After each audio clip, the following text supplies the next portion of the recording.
Hi, welcome to Notes from a Drama Watcher, a podcast about East Asian dramas. It's part recap, part review, and there will definitely be spoilers ahead. Let's go! This is episode 29 of Notes from a Drama Watcher. This is your host, M. Welcome if you are new, and welcome back if you have been here before. In this episode, we'll be talking about Bad Buddy, episodes 11 and 12, and Paint with Love, episodes 8 and 9. So I will apologize in advance. My voice may sound a little rough in this episode. I'm recovering from a cold. I had actually hoped to record a podcast for episode 11, but that was just not going to happen for Bad Buddy because I literally had no voice all of last week pretty much. So I am glad to be back. So we're going to start off this episode 29 of the podcast with Bad Buddy episode 11. In episode 11 of Bad Buddy, we have Pat and Pran having run away to the beach together to the sustainable village we saw earlier in the show in a previous episode. They meet up with Uncle Tom, who takes them in, realizing that they need healing. And this is a very emotional episode because Pat is still feeling guilty over what his father did to Pran's mom. I say still feeling, but for them, it's just happened, right? If the episode opens with them traveling on a bus together to the village, Pat actually apologizes to Pran over what his father did. But of course, Pran doesn't blame Pratt at all. It's not his fault. And though being on the island is somewhat healing for them personally, they do acknowledge throughout the episode that they cannot avoid going back. They even talk a little bit about what their future plans are going to be, and they pretty much all involve college, graduating from college. So really the only way to do that is for them to go back to their lives, so to speak. Pan in particular in this episode is very introspective for him. He spends a lot of time reflecting on his relationship with his mother. And there's even a side story in this episode involving Uncle Tong's nephew, Junior, in which Junior's mom comes and she wants to take him back with her so he can go to school, etc., because she doesn't see a real future for him in the village. And Junior doesn't want to go back with her, not because of her necessarily, but he just enjoys being in the village. He wants that for his future. But she knows how it can be a rough life in the village in terms of making a living and stuff. And so as his mom, she's concerned for his future. And at one point she's looking for Junior and has a whole conversation with Pran about her concerns for Junior as his mom. And this of course makes Pran reflect even more than he's been doing on his own relationship with his mother, and he starts kind of remembering the things she has done for him as his mom. And we see over the course of the episode that even though Pat would probably be perfectly happy just staying in this village or even just staying for more time, he is very intuitive and has been for a while about Pran's feelings, knows Pran's missing his mom, knows Pran wants to go back really. And so he's willing to make that happen. But Pran is also intuitive towards, about Pat's feelings and knows that Pat is happy being there, or at least relieved being there, just being away from the pressure of the families and everything that's going on. And so he's willing to spend a little more time there as well, even knowing that they will have to go back. This is not to say that this is all sunshine and roses between them. They do have a little bit of an argument in this episode, but what I really love about their relationship is that they talk to each other. I don't know, I wonder who it's more difficult for to talk, right? Because Pran is very introspective. Pat is willing to talk. He wants to get things out there. But on the other hand, he has that kind of happy-go-lucky personality in certain ways. And he's very much about Pran's comfort. So I think sometimes there's things he keeps inside too, because he always wants Pran to be comfortable. But really, for the most part, they're just so good at communicating with each other. Pat, after realizing that they have to go back, even at one point has a whole speech or talk with Pran where he thanks him for always being by his side. And that's also what I like.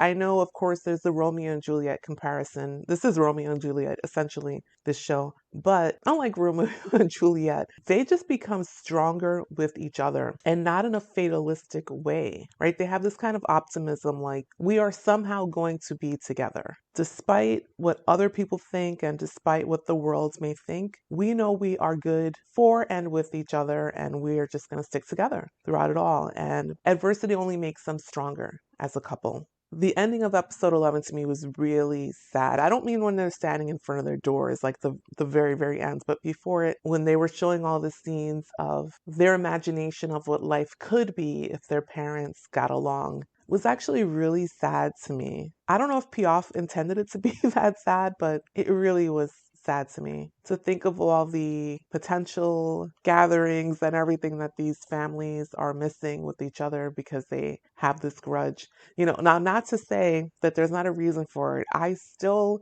100% understand Pran's mom's anger, but I did feel bad for them as I was watching those scenes, that this is all a dream for them that they don't know or think might ever happen. And that's really sad because you are in this relationship, you love this other person, and of course you want your family to accept that person. And it's sad to think that it might never happen for them. Now, the preview at the end of this for episode 12 had like everyone in Twitter in a tizzy. And I saw so many people. It's funny. I really wish I had been able to record a podcast because I wanted to say I saw so many people just assuming that they were going to break up based on the preview. And I really never for a moment thought that they would break up. Piaf loves his happy endings. And Pat and Pran have been so strong this whole time. I just didn't see them breaking up. I didn't trust that preview, especially because we have seen throughout this series that these previews that Piaf shows don't necessarily reflect what's going to happen in the episode. He tricks us, basically. It's fun for him, I guess. So I really did not, in my mind, I really did not think that they had broken up. I thought it was just Piaf tricking us again. So imagine me watching episode 12 and for like 20 minutes, they look like they've broken up. And I'm like, oh no, Piaf, I had such faith in you. I was defending you to people on Twitter, on Reddit. Was my faith misplaced this whole week? But no. It was good that I had faith in Piaf. We got our happy ending. It was tempered by reality, though. We did not suddenly have the families embracing each other or anything like that. So I think it was a pretty realistic ending for the show. I guess actually my one issue with this episode was that I do wish the families had met. I didn't expect them, like I said, to like embrace each other, but I do wish that that had been somehow in the episode, that they had acknowledged each other at least, even if it was just to see each other in the street and just nod silently or something. They just never met, and I wish that that had been there in some way. Pat and Pran seemed very happy together in this episode. Their relationship is obviously stronger than ever, but I actually found it kind of sad that it's 4 years later, right? In the beginning of the episode, they show that it's a time skip of 4 years, and they're still having to keep their relationship secret from their family. I find that sad, especially because we see in this episode that actually Ink and Pa are still together, and Ink is totally embraced by Pat's mother and father. So they don't show this at all. They don't explore this at all. But I wonder how Pat feels seeing that his parents just totally embrace Ink and Pa with no problem and can't accept that he would want to be with Pran. We do see little hints in the episode that there is a little bit of softening on the parents' part about their relationship. Pat goes to visit his parents and he brings over some alcohol. I don't think they said it was wine. I don't remember what kind of alcohol, but he brings it over and he says it's from his friend who just came from overseas. And it's clear the parents know exactly what friend he's talking about, which Pat's mom is fine with, of course. It's the father that has the issue. And he's kind of like putting this kind of face like, oh, I don't want this drink. And then when everyone leaves the room, he, he drinks a little bit of it, knowing exactly who it's from. But he's not yelling at Pat about it. He's not confronting him about why is he with his friend or whatever. He's just quietly just not saying anything, but not fully embracing them. Even later in the episode, we see Pat climbing over the balcony again to get into Pran's room. And it's clear from the parents, from both sets of parents, that they know what's going on. Pat's parents hear the sound of him going over the balcony. It seems almost like they've known for years that he was doing that and just haven't said anything about it. And then Pran's parents hear him singing upstairs and I think laughing with Pat, and even kind of smiles a little bit about it. Probably happy to hear her son laughing, freely. So even though at the beginning of this episode we see kind of the flashback scenes of them saying that they've agreed to keep this secret, the only people who know about the relationship or why Corn ink and Pa, but it's clear that the parents at this point 4 years later pretty much know that they've never lost contact with each other. The real question is not are they going to accept the relationship, but are they going to accept each other? And we see when Pran comes to stay over at the house, his mom goes up to put the sheets on the bed and then later puts his guitar on the bed, which I think was sweet, showing she accepts like this aspect of his life, his love of music that she had taken away for a while from him, and now she's just accepting it. But she hears a noise as she's in Pran's room and looks out the window and sees Pat's dad with some mail in his hand because they had mistakenly put the mail for their house into Pat's parents' mailbox, and he's bringing it over and sticks it in her box, and she sees him. It's this kind of look on her face, like realizing like he's not a terrible human being, right? He could have easily been throwing the mail in the garbage, opens it, done who knows what with it, but he's not a terrible human being. She kind of softens also looking at him. And so we're not going to get a season 2 or whatever. I mean, I don't think we are, but it would be interesting to me to see the parents. How do they finally reconcile with each other? And funnily enough, I think it would be Pran's mom who would reach out first before Pat's dad did. Now, can we talk about that ending of episode 12? That was complete and utter chaos. And at first, I was sitting there watching, like, what in the world is happening right now? But then the more I watched and the more I reflected, I was like, this is so Pat and Pran. I mean, I can't say I ever thought I'd see Pran like climbing on top of a kitchen cabinet or countertop, but it is also, I think, a pretty realistic ending for them as well, because they've always been like playful and physical with each other anyway throughout this series. So I think it's pretty realistic. And I can only imagine the absolute chaos of this particular scene when it was filmed because so they're playing a drinking game and then Pat, starts chasing Pran and corners him against the wall or the door of the balcony and they're, playfully tussling with each other. But it just looks very chaotic. And at one point, actually, Nanon looks over and you can tell he broke character for a second because he's looking directly at the camera. I can only think they deliberately left that in because it just added to the whole atmosphere of chaos that was going on. So my final thoughts on the show, on the series as a whole. I loved it. I mean, I think that's pretty obvious throughout all my podcasts. I really love the show. In all honesty, episode 12 was not necessarily my favorite episode of the show. I think the whole bit where they were pretending not to be in a relationship anymore, that they had broken up, that dragged a little long for me, but obviously that was Piaf teasing people basically, but it did go on a little long for me. And I would have rather have seen at least, as I said before, a few minutes of some kind of interaction between the parents. Even if it was that they were just all out on a walk and bumped into each other on the street and just nodded at each other, whatever it was, I would have liked to have seen some resolution in some way, some acceptance of the relationship between Pat and Pran, even more than the subtle hints that Piaf gave us. I do like that we see Ink and Pa still together. Y and Corn have become such good friends. They're even kind of teasing about people like me and others who were shipping Y and Corn in our own way. And Piaf was like, no, they talk in the episode about they both have girlfriends and actually Corn is engaged, etc. I think the show overall had really good pacing. I still think back to the kiss in episode 5, which I'm still so shocked about. I remember being very shocked at the time and I'm still shocked about it. That's very early in a BL series for there to be a kiss. And I love that since that moment, since they decided, or really episode 6, right? Or 7, where they decided to be together, that was it for them. There was no big misunderstanding, quote unquote, as we get in a lot of series. They were just always there for each other and they were not going to let the world break them apart. In episode 12, we even see them kind of bringing it back full circle to episode 11 when Uncle Tong was saying that he wasn't going to let the world change him. And that's what they say too, that they did not let the world change them. And I love that about them, that they just get stronger as they face more adversity. I really like that. I keep saying Piaf because he's the director, but the screenwriter as well, which I think I read somewhere was the guy who plays Uncle Tong. Kudos to them as well in making these characters or adapting, interpreting these characters that we love, because this is from a book originally.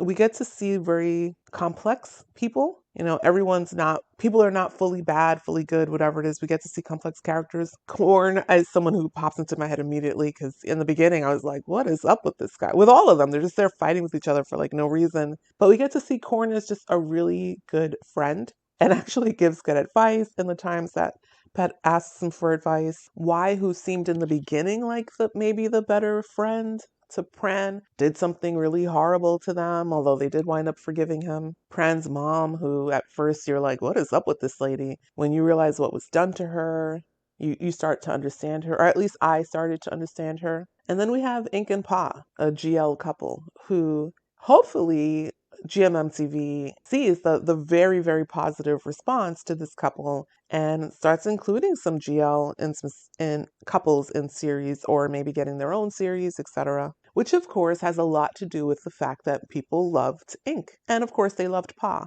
And that brings to we don't have the toxic female character that you get in a lot of BLs who is either there to play someone jealous or is basically used by the male characters for most of the show until they figure out their feelings. We don't get that here. Pat was a little confused about his feelings, but he wasn't using her to deny that he had feelings for Pran or anything. He was just confused. She knew it, and eventually he knew it. So I like that there was no toxicity in that sense with the female characters. So I'm excited to see what comes next from everyone involved. Nanon.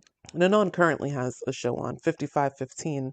Never Too Late, I believe it's called. I've started watching that because of him and because Cow Tongue is in it as well. And whatever Piaf has coming up next, I'll be interested to see. Two of my very favorite shows of any kind, Western shows, Korean, Thai, whatever, this year have been directed by Piaf. And that is Tale of a Thousand Stars and of course Bad Buddy. I love Tale of a Thousand Stars. I have not reviewed it here in the podcast because I watched it months before I even started this podcast, but it really is one of my favorite shows for many reasons. It's very personal to me for many reasons. And of course, Bad Buddy for all the reasons that I've stated here. So I'm excited to see what is next from him as well. So that's it for Bad Buddy. I'm kind of sad that we're not going to have Bad Buddy next week. Enchante is supposed to start. I do plan to watch it because Gawin is in there, although he's not a main character. He's the one who played Mork in Dark Blue Kiss. But I kind of feel sorry for the cast of the show because, wow, following Bad Buddy, I mean, that's some big shoes to fill. I've seen the trailer for Enchante.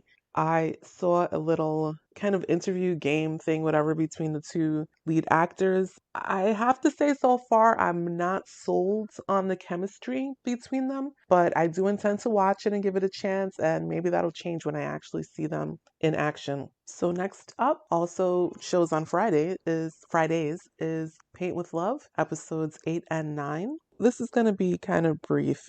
Again, like I said, I'm recovering from a cold. My voice really has not fully recovered. I apologize again if I sound pretty rough in this episode. So, episode 8 of Paint with Love, they are filming on the beach. Nung gets into an accident. He's on a surfboard. Some reckless person comes by and knocks him off of the skateboard, and he gets knocked out, so he needs to be saved. And it is Pab who saves him. So there are a few things that we see in this episode. Of course, everyone is very worried about Nung because he's knocked out and has not woken up. So they don't know how he's going to wake up, what's going to happen. We see Tan breaking down in tears over the fact that Nung is hurt. Of course, Maze is distraught, feeling guilty, and is in the hospital waiting for him to wake up. And Pab is also there in the hospital. And they have this whole conversation between each other where, Maze is talking about how he feels about Nung being hurt or something else happening yet again on his watch. Pab encourages him to talk to Nung, to make up with Nung, which, is like Pab is just such a good guy. He clearly has this jealousy over Nung, but he knows that Nung is important to Maze and that Maze is hurt that his relationship with his stepbrother is so strained that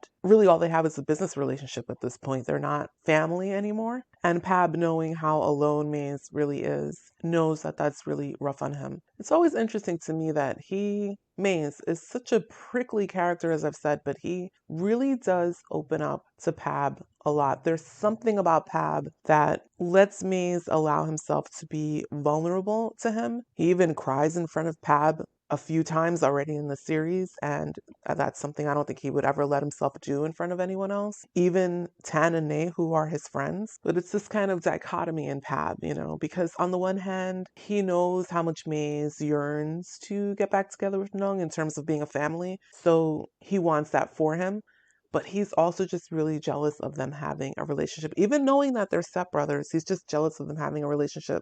And so even though he's pushed for Maze to talk to Nung and to clear the air, he's also still sad that they have cleared the air in a way. And so the episode kind of ends with him hearing that they've talked to each other and then kind of walking off afterwards. Episode 9 begins with Pab getting back to the hotel. He bumps into Tan and tells him, that Nung is awake and is recovered or recovering. And Tan is very relieved. And then he hears that Maze is taking care of Nung. And we see in that and subsequent scenes in the show that he's very conflicted. Tan is very conflicted about the relationship between Maze and Nung as well, because apparently he has feelings for Nung. And one issue, I haven't really spoken about this, but there is like an editing issue kind of going on with this show. I feel that there are certain scenes that are skipped sometimes. For instance, here, these feelings that Tan has for Nung haven't really been explored up until this point.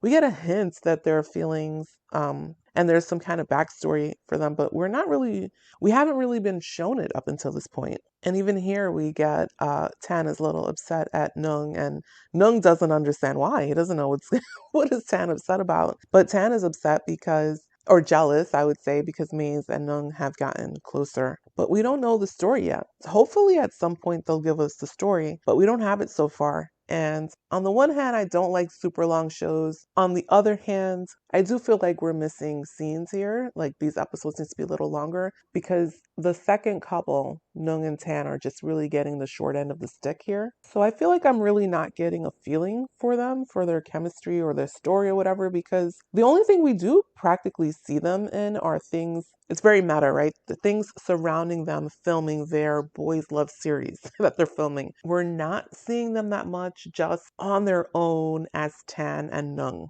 We see some more here in episode 9, the very push-pull nature of the relationship between Maze and Pab. Pab is, on the one hand, he's very effusive. He says about what he's feeling, etc. On the other hand, he does keep things inside because he is clearly upset in episode 9. Of course, he's jealous of Nung and Maze, but also he got hurt saving Nung.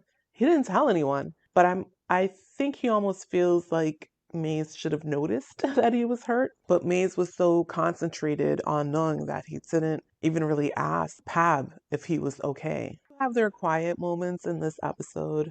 The pull part of the relationship, they go on a date together for Maze's birthday, and one of the things here, it just reminds me, I don't think I mentioned this before, but it reminds me in a certain sense of Bad Buddy. They're very different shows, but the characters having their certain quirks. So for Pat and Bad Buddy, he loves Pran's scent. We even get we get that in the episode 12, a little bit about his love of Pab's scent. I've noticed in Paint with Love that Pab likes seeing Maze in his clothes, basically, because they go to a restaurant here. He doesn't tell Maze where they're going. And then Maze, who always likes to dress up, is a little uncomfortable because he's just wearing a t-shirt and nice pants, but just like a t-shirt. So Pab, of course, gives him his jacket to wear, his suit jacket, which is a little bit too big on him because Tay is just a bigger actor or person than Singto is. He's got almost kind of sweater paws with this suit jacket, but it calls back to my mind episode 3, I think it is, where Maze was drunk and winds up sleeping over in Pab's house, and they have to, his clothes are in the laundry basically, so Pab lends him a pair of jeans of his, and he's just got this smile on his face watching Maze put on these jeans. Like he's really amused or loves the fact that Maze is wearing his clothes, which again, because like I said, Tay is just physically bigger than Singto is. It's like a child wearing grown-up clothes almost. Not quite to that extreme, but just the clothes are too big for him, and obviously Pab finds it cute.